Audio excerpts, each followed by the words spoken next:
بسم اللہ الرحمن الرحیم۔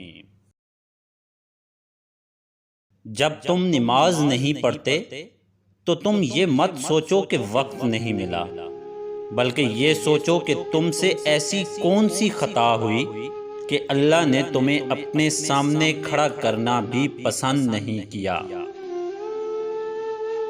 امام علی نے فرمایا، حاسد ہمیشہ بیمار رہتا ہے اگرچہ اس کا جسم صحیح اور تندرست نظر آتا ہے۔ حضرت امام علی نے فرمایا، بے وقوف ترین انسان وہ ہے جو اپنی بد کلامی پر فخر کرتا ہے۔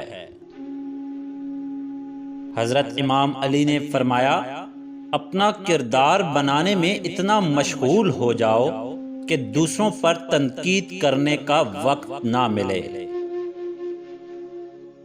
حضرت علی کے پاس ایک عیسائی اور یہودی آئے اور آپ کو لاجواب کرنے کے لیے سوال کیا، اے علی، یہ بتاؤ وہ کون سی چیز ہے جو ہم تو دیکھتے ہیں پر اللہ نہیں دیکھتا؟